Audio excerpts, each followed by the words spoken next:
పుష్య అమావాస్యకి మౌని అమావాస్య అని, చొల్లంగి అమావాస్య అని పేరు. శూన్యతిథులైన అమావాస్య పౌర్ణములంటే లక్ష్మీదేవికి చాలా ఇష్టం. అమావాస్యను చాలా శక్తివంతమైన రోజుగా పండితులు పరిగణిస్తారు.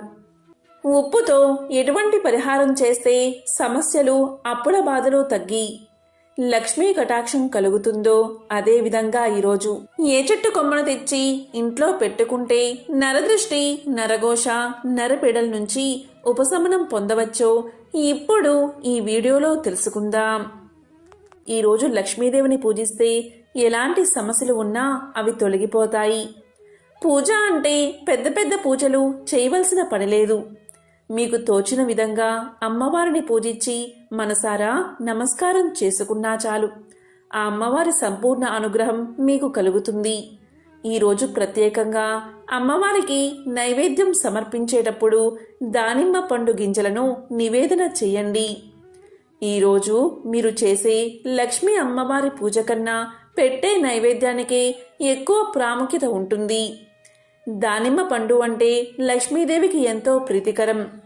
లక్ష్మీదేవిని మీ శక్తి మేర పూజించి దానిమ్మ పండును నివేదన చేయండి. ఆ తర్వాత ఆ దానిమ్మ పండు గింజలను ఇంట్లో వారందరూ కూడా ప్రసాదంగా స్వీకరించి తినండి. ఈ విధంగా ఈ అమావాస్య రోజు తప్పనిసరిగా చేస్తే చాలు, మీకు ఉన్న ధన సమస్యలు తొలగిపోతాయి. అయితే ఈరోజు రాత్రి 6 నుంచి 12 గంటల మధ్యలో ఉప్పుతో ఇలా చేస్తే చాలు, పూటికి లేనివారు కూడా కోటీశ్వరులు అవుతారని పండితులు చెబుతున్నారు. ఈ ఉప్పు పరిహారం చేయడం వల్ల మీకున్న అప్పులన్నీ తీరిపోతాయి, ధన సమస్యలు తొలగిపోతాయి. చాలామంది అప్పుల బాధతో సతమతమైపోతూ ఉంటారు. ఎంత కష్టపడినా అప్పులు తీర్చలేరు. వడ్డీల మీద వడ్డీలు కడుతూ నానా యాతన అనుభవిస్తూ ఉంటారు. అప్పుల బాధలో మునిగిపోయిన వారు ధనం చేతిలో నిలబట్లేదని బాధపడేవారు. ఈ విధంగా ధన సమస్యలు ఉన్నవారు ఎవరైనా సరే ఈ పరిహారం చేశారంటే ఖచ్చితంగా కష్టాల నుంచి బయటపడవచ్చు. మరి ఇంతకీ ఏం చెయ్యాలి అంటే ఈరోజు తప్పనిసరిగా ఉప్పుతో పరిహారాన్ని పాటించాలి. ఉప్పును పిల్లలకి దిష్టి తీయడానికి సాధారణంగా మనం వాడుతూ ఉంటాం. ఇలా పిల్లలకు ఉప్పుతో దిష్టి తీస్తే దుష్టగ్రహ బాధలు తొలగిపోతాయని మనం నమ్ముతూ ఉంటాం. ఉప్పును సాధారణంగా వేరే ఒకరికి చేతికి ఇవ్వకూడదు, అలాగే తీసుకోకూడదు. కింద పెట్టి తీసుకోమని చెప్పాలి. ఉప్పు చేతికి అందిస్తే గొడవలు జరుగుతాయని జ్యోతిష్యులు చెప్తున్నారు. ఉప్పు సరిపడా తినకపోతే ఆరోగ్యం చెడిపోతుంది. ఎప్పుడైనా ఉప్పు కింద పడిపోతే ఆ ఒలికిన ఉప్పును ఎత్తి ఎడంభుజం మీదుగా వెనక్కి విసిరేయాలని, దానివల్ల కీడు తొలగిపోతుందని పెద్దల మాట. అమృతం కోసం చేసిన క్షీరసాగర మదన సమయంలో సముద్ర గర్భం నుంచి లక్ష్మీదేవి ఉద్భవిస్తుంది. అదే సమయంలో సముద్ర గర్భం నుంచి ఉప్పు కూడా తయారైందని పండితులు చెబుతున్నారు. అందుకే ఉప్పును లక్ష్మీ స్వరూపంగా భావిస్తారు. ఉప్పుతో నకారాత్మక శక్తులను తరిమి కొట్టవచ్చు. వాస్తు దోషాలను దూరం చేసుకోవడానికి ఉప్పును ఉపయోగించాలి.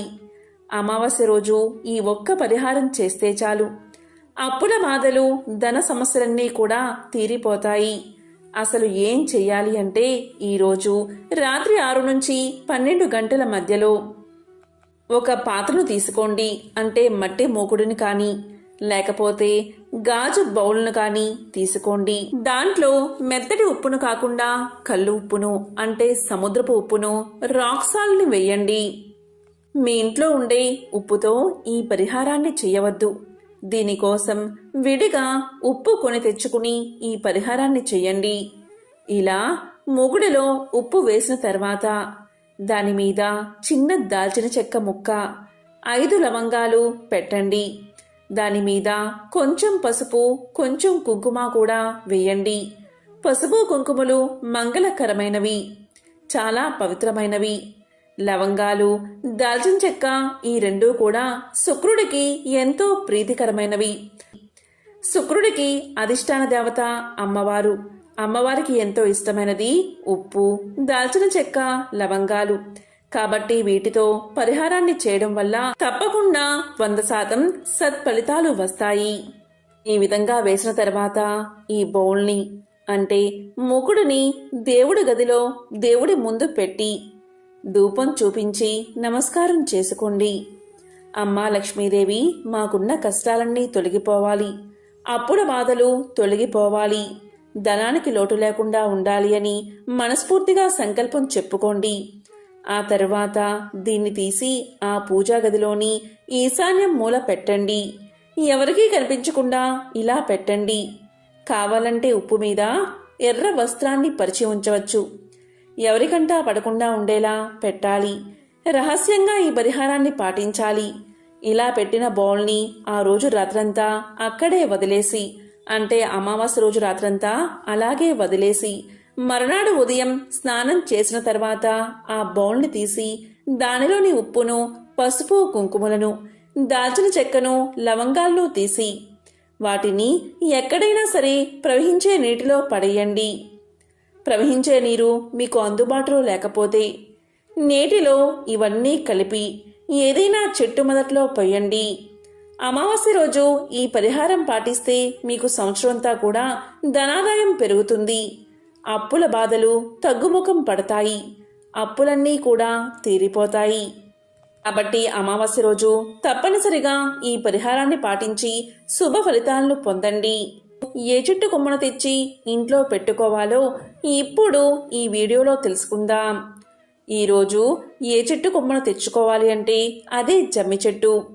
ఈరోజు మీకు దగ్గరలో జమ్మి చెట్టు ఉంటే ఆ జమ్మి చెట్టు దగ్గరకు వెళ్ళి కొంత నీరు పోసి ఒక నమస్కారం చేసుకుని జమ్మి కొమ్మను ఇంటికి తెచ్చుకోండి. అమావాస్య రోజు రాత్రి 12 గంటల్లోపు ఈ పరిహారాన్ని పాటిస్తే తప్పనిసరిగా శుభ ఫలితాలు కలుగుతాయి. జమ్మి చెట్టు కొమ్మను తెచ్చి ఇంటి ముందు పెడితే గ్రహదోషాలు, నరదృష్టి, దిష్టి దోషాలు తొలగిపోతాయి. ఇంట్లో ప్రతి ఒక్కరూ ఆనందంగా ఉంటారు. జమ్మి చెట్టును సంస్కృతంలో సమీ వృక్షము అని పిలుస్తారు. పూర్వం అమృతం కోసం దేవదానవులు, అంటే దేవతలు, రాక్షసులు పాల సముద్రాన్ని చిలికినప్పుడు దేవతా వృక్షాలు ఉద్భవించాయి. ఆ దేవతా వృక్షాల్లో సమీ వృక్షం కూడా ఒకటి. అప్పట్లో ఈ చెట్టును అగ్నిని పుట్టించే సాధనంగా ఉపయోగించేవారు. అందుకే దీనిని అరణి అని కూడా పిలుస్తారు. జమ్మి చెట్టును పూజించడం అంటే జీవితంలో సకల విజయాలను సాధించడమే అని పండితులు చెబుతున్నారు. ఈ చెట్టు ఎక్కడైనా సరే సులువుగా పెరుగుతుంది. నీటి లభ్యత లేకున్నా కూడా ఎక్కువ కాలం బతుకుతుంది. ఈ చెట్టు నుంచి రాలిపోయే ఆకులు రాలుతూ ఉంటే కొత్త ఆకులు వస్తూనే ఉంటాయి. జమ్మి చెట్టు ఎప్పుడూ కూడా పూర్తిగా ఆకులు రాలిపోయి బోసిపోయినట్లు కనిపించదు. ఇప్పటి యువతకు, నగర వాసులకు ఈ జమ్మి ఉపయోగాల గురించి పెద్దగా తెలియకపోవచ్చు. కానీ గ్రామీణ జీవితంలో జమ్మి చెట్టుకు ఎంతో అనుబంధం ఉంటుంది. ఈ చెట్టు వేళ్ళు భూసారాన్ని పెంచుతాయి. జమ్మి చెట్టులోని ప్రతి భాగం నాటు వైద్యంలో ఔషధంగా ఉపయోగపడుతుంది. ఈ చెట్టు యొక్క గాలి పీలిస్తే ఆరోగ్యంగా ఉంటారని నమ్మకం. అందుకే సమీ వృక్షం చెట్టు ప్రదక్షిణలు చెయ్యాలని మన పెద్దలు చెబుతూ ఉంటారు. ఎన్ని ప్రత్యేకతలు ఉన్న జమ్మి చెట్టు కొమ్మను మీరు ఈరోజు, అంటే మౌని అమావాస్య రోజు తెచ్చుకుని ఇంటి ముందు పెట్టి శుభ ఫలితాలను పొందండి. కాబట్టి ఎంతో విశేషమైన ఈ రోజు, అంటే పుష్య అమావాస్య రోజు, మౌని అమావాస్య రోజు ఇటువంటి పరిహారాలు పాటించి సకల శుభాలను పొందండి. ఓం శ్రీ మహాలక్ష్మియే నమః. ఓం నమః శివాయ. ఓం శ్రీ మాత్రే నమః.